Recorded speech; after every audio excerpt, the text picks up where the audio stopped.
excited! Yes, we're gonna do it! We are talking about Sir Pentious and his path to redemption and also his motivations for why he does what he does in the first place. Who are you? Who am I? I am the great Sir Pentious, inventor, architect of destruction. Well, if all that's true, you'd think I'd have heard of you. And that's the worst thing. The worst thing is to be forgotten, especially when you're trying to make a name for yourself, when you're trying to be remembered for something. For many people, they want to be able to make a mark in this world. And remember, people will want to do things for good, positive reinforcement first, but if not, they'll take negative attention next. And so I think that that's kind of the area that Sir Pentious falls in. I attacked you literally last week. We've done battle like 20 times. I also like that Alistair does the little dog head tilt, like, don't remember. Now cower! For when I've slain you, the almighty V's will finally acknowledge me as their equal. And I think that that's the other thing. Sir Pentious wants to be able to be a part of something, be a part of a tribe. And for all of us, that's very innate. A solo human 100,000 years ago didn't have a great chance of survival. That's kind of a primal instinct. We are very powerful and we're very successful when there's many of us. And for most of our existence, that was true. Thanks for another forgettable experience. Oh, I didn't know that one of the egg boys died there. Oh, well. Sometimes you have to crack a few eggs. Sorry, it's not a good joke. You can't make a joke at the poor little egg boys. I'm sorry. Thank you for letting your guard down. Oh, shit. Literally, Sir Pentious will accept a few scraps to be able to consider that a victory. I didn't come looking for a fight. I heard that you're helping people who want to be better. He says that like a question, not a statement. He was forced into doing this by the V's. He doesn't really want to himself, so the question comes out. And that happens with people when they're not really sure, they're not doing things for the right reason. You can sometimes hear the inflection changes in what they're saying, like they're almost thinking on the spot. You can tell he's not really used to doing this social construct of lying to people and having to manipulate. It's not really his strength. My name's Sir Pentious. I like to build, and despite my stupid egg boys, I think I'm very skilled. He's just so good at it.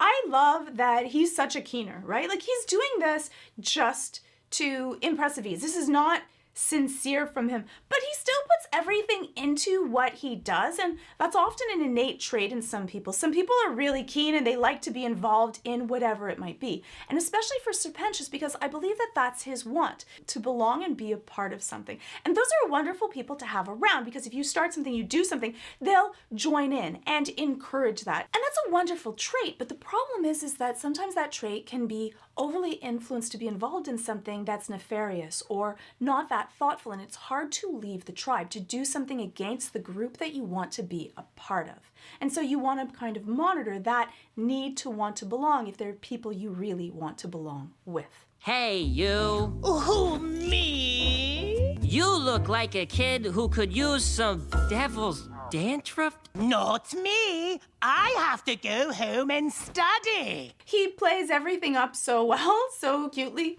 We'll just show a few seconds of it. Yes! Oh, bravo! Pentious, at this rate, you'll be redeemed in no time. It's a really hard scene to watch again because of the reaction from Angel. I do a video on Angel and what Angel goes through. You can check it out. It'll be somewhere on the screen. I am so proud of you, Sir Pentious. That was amazing. Thank you. Beautiful work today. You like me. You really like me. And you can tell that that's genuine, that this really matters to him to be affirmed by other people. And for many people, that's what we feed off of. That's what we want, to be able to be recognized for whatever we do, for someone to really see us and to like us, not for the things that we can give to someone, the way that we look, the position that we have, the level of things that we can offer them, but for our character traits, for the things that we bring to the table. Those are the compliments that mean so much more to us and often are much more healing to that feeling of safety and security and a feeling of belonging. You working for the V's? I don't know what you're talking about. Get your aggressively average body off of me! He hits low though when he does hit. I like that you never see him use his stun action at all. It seems like it's just an innate response, but he never uses it for the rest of the show. He doesn't use this technique that he has. But it seems like it's kind of like that response that he has, like when an octopus inks. Like it doesn't really happen unless they're so anxious and worried that it kind of just happens innately.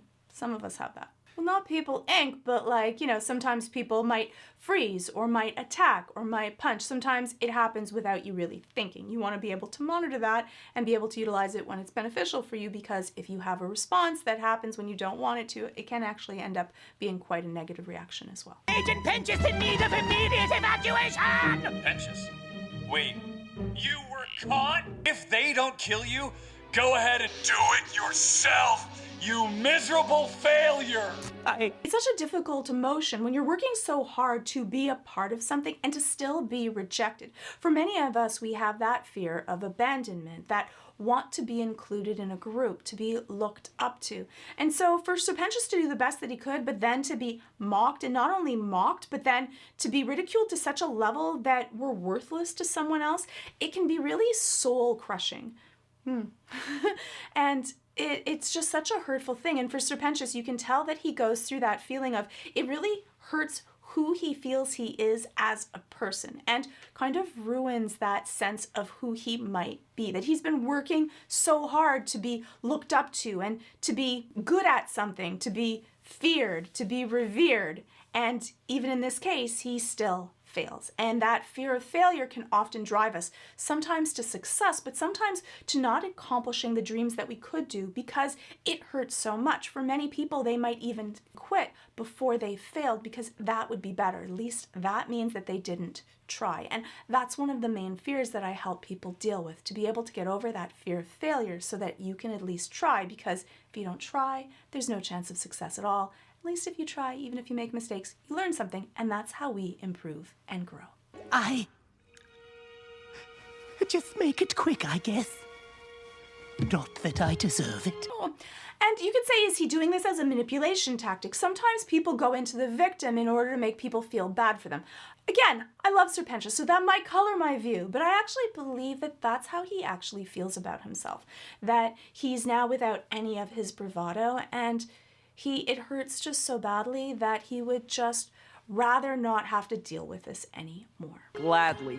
Wait.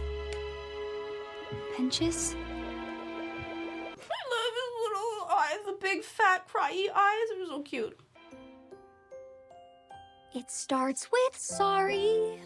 I'm gonna play it again because that is my favorite thing. Because just watch his eye blinks at the music tone. It's just so cute. It starts with sorry. One simple sorry.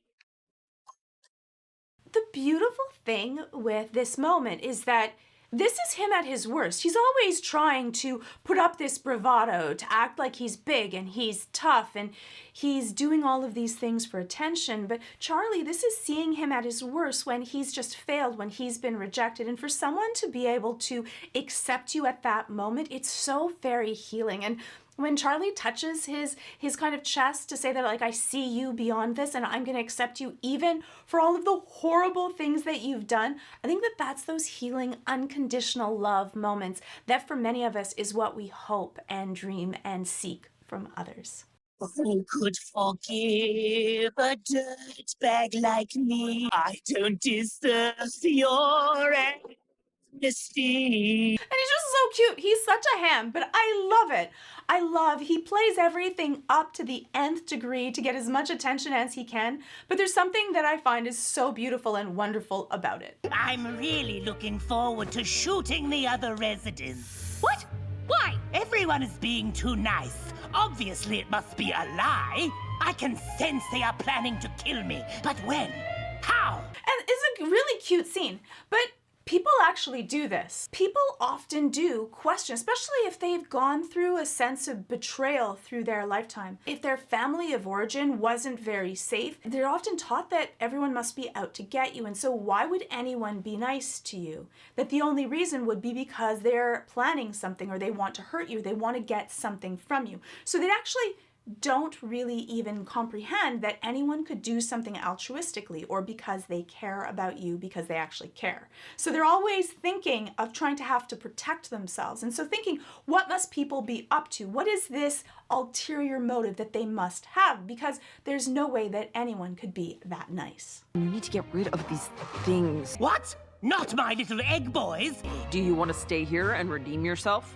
Yes. Then no more eggs. All right, Eggies, you've got to go.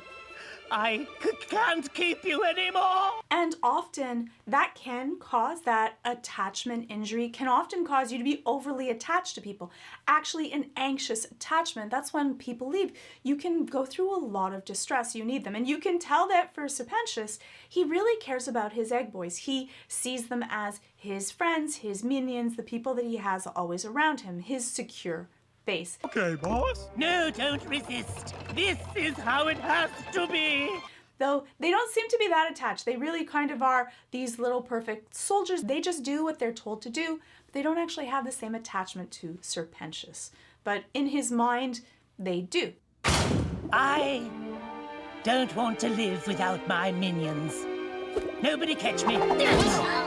Damn it. And so even though he sometimes mistreats his egg boys or kind of uses them as errand boys, he does really seem to have this care for them and want to keep them with him and want to keep them safe. It's almost like he sees them as his minions, but also as his companions. And so he does seem to have a genuine care for his little eggies. And the nobody catch me part was, for Sir Pentious, he's in so much pain that he wants to hurt. And often we do that we don't really want to go through solace. A lot of times when you see someone in pain, you're trying to stop them from going through their pain. But sometimes people want to feel that they need to go through their own process, their grieving. And for Sir Pentious, he's going through the stages of grieving. And that's really important also when we mourn something, especially a strong loss. Sometimes we might be at a stage that other people don't want us to be, but you need to let people go through their grieving processes. They need to grieve also. At least you can take a beating like a champ. You did okay, new kid. Really? Oh, well, I suppose I did get into a little of the old rough and tumble today.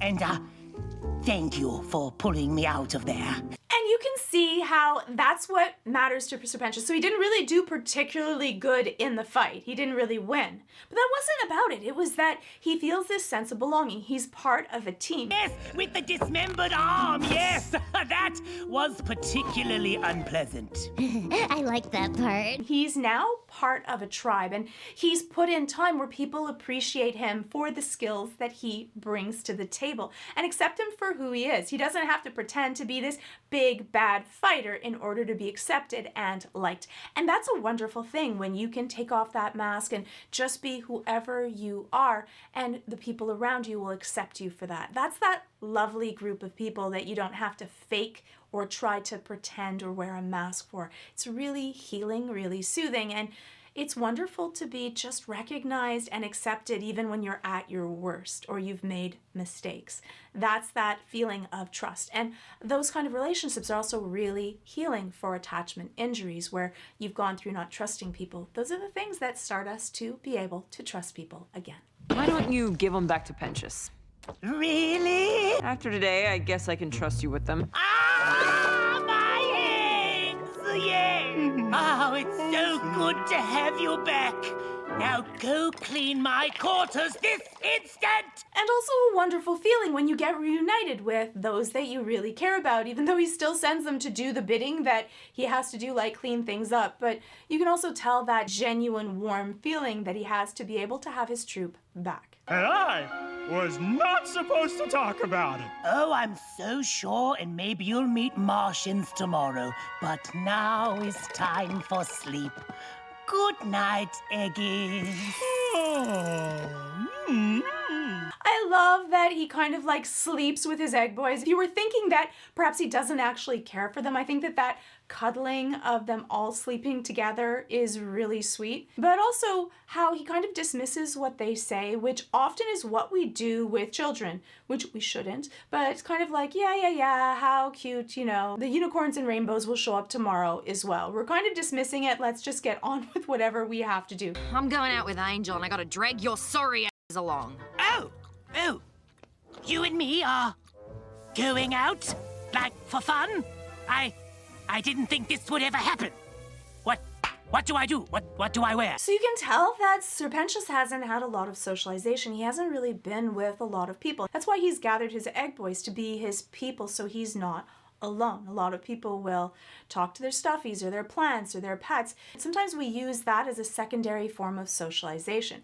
But he's missed out on all of those what and how in social situations, which often, if we've been well socialized when we're younger, we naturally learn that. But for some of us, if we're neurodivergent or we have a lot of anxiety or we've been kind of alone or in our own mind, we haven't picked up on those clues. And so you can see that Sir Pentious actually has a certain amount of this social awkwardness. He doesn't really know what to do, and what he wants is to be able to get some cues of how to do this so that he does it right. He's worried about making a mistake, and I could say that he might have a little bit of social anxiety. And you'd say, there's no way that he has social anxiety because he performed so well in front of people. But actually, being intimate situations where you actually care and it's you, a lot of people with social anxiety can perform because if you don't like the performance, it's not them as a person that you don't like, it's the performance itself. So for some people with social anxiety, they're more anxious in front of crowds, but for other people, they're more anxious when it's intimate, small groups of people. And it seems that Sir Pentious is a little bit worried about being judged or doing the wrong thing,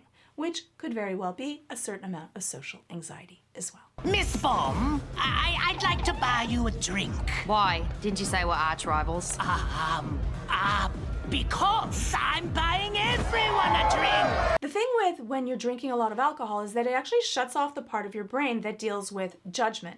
So for a lot of people, if they drink enough, they no longer have any social anxiety, and so they can do things and they're less inhibited, which can be good because you can feel more comfortable at a certain extent, but it's also bad because you might do things that you wished you didn't. Sometimes that part of maybe I shouldn't do it is the right answer. Cherry, I bought you a shot.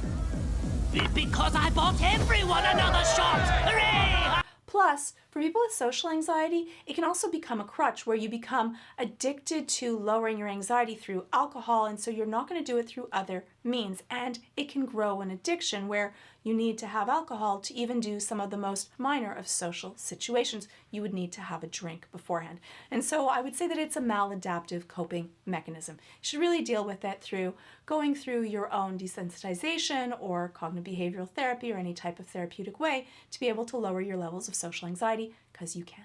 So I was thinking maybe you'd want to, do a sex with me. I'm sorry, why would we have sex? The awkwardness of the way that he says it, it's that cringy moment, but I think that for all of us, especially when we're really nervous about doing something and it matters a lot, it kind of comes out as a word jumble. We just say anything and then we'll think about it later and kind of cringe, like, why did I say it that way? Remember, most people aren't paying attention to what you're saying, but the emotions and feelings that you make someone else feel. Most of us don't really remember even the way that you said something. I'm sorry, why would we have sex? Because I'm having sex with everyone here! So that worked out really well in the other situation, and so because he's already done it, he repeated that behavior again, which we can also do, but this one ends up really poorly for Sir Pentious. Sometimes you want to take that risk and just be really honest and transparent. But it's also hard when you haven't been through lots of social situations to figure out when is a good time to be able to take that risk and when isn't.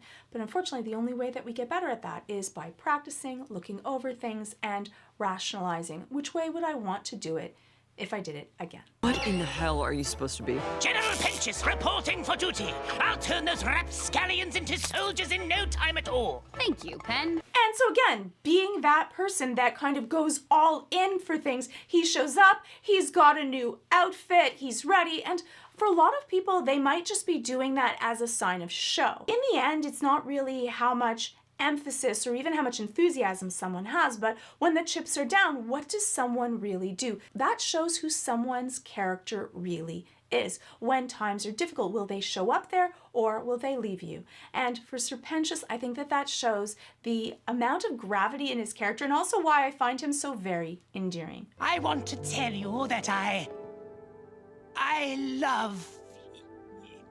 love to wish you good luck in the battle ahead. And so he wasn't able to say the full thing that he loves her, but he gave a really nice, genuine compliment. Have always been a worthy opponent with the most brilliant, explosive contraptions I've ever seen. Something that isn't just about her looks or her sass, but that like he who creates wonderful, amazing things, he appreciates what she brings to the table, what she can create. And a lot of times, those kind of genuine compliments that are complimenting an area that other people may not see, those are actually usually the things that we'll think about afterwards and make us feel warm and appreciated.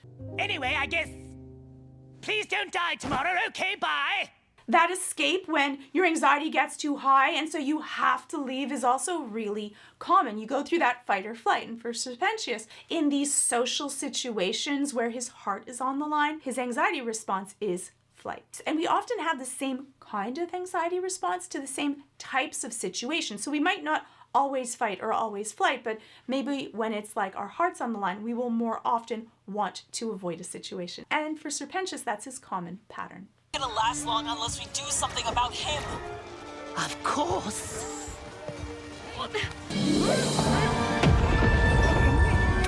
Miss Cherrybomb, I love you. Remember me. I love that he's doing this for his friends, that he has to save them, that he figures out that this is what he can do. This is the contribution that he can make. That sacrifice of himself for his friends, the things that matter so much to him, that he's fought so hard to get, is just so beautiful. I think that is that true sign of redemption, to be able to sacrifice yourself for the greater good, for the things that mean the most to you. And that's how you know what matters to someone, is what will they give up or do for the people that they care about. And the reason he was finally able to say it to Miss Cherrybomb is because he had nothing to lose. There was no failure. He knows that he may not be coming back, and if she rejects him or doesn't, it doesn't really matter. He's not going to be there, odds are, and he doesn't want to leave anything unsaid. He doesn't want to live his life, undead life, with any regrets. And often when we're going through that fight mode, our anxiety levels are down because they're all in action mode. Fight is a very action-oriented response versus anxiety of avoidance is often a inhibitive response. And so now he's in full action mode, and often in those modes we can do things that we wouldn't normally do. Activate thrusters and charge the death ray. Yes, sir. Pentious? Target in range. Fire. I love that. It just reminds me of like Star Trek. Fire. That could have been ugly. It was such a hard moment. It was such a hard moment because I was so attached emotionally to Sir Pentious. To see him just kind of obliterated in a fraction of a second seemed like such an unjust end. Yes, completely made me angry at Adam. So if you watch my Adam video, you'll understand why that punch felt so very good. What? Where am I? Oh. Hello? That made me so happy. It was so deserving. That makes me wonder, where exactly then is Adam gonna come back? Is he gonna come back in Hell then? That would be really interesting for season 2. But the other thing that I was really sad about, I was so happy for Sir Pentious, but like, where were his egg boys? Did the egg boys not come up as well? Hopefully we will see them again. Only 20% of you have subscribed to the channel, and it really does help for reach and for people to be able to see me. I would really appreciate it if you wouldn't mind subscribing to the video. You can subscribe or you can become a member. I appreciate it very much, so thank you. And you can let me know, is it gonna be Husk or Nifty next, or someone else? Let me know and we'll do the videos together. Hopefully I'll see you in the next video.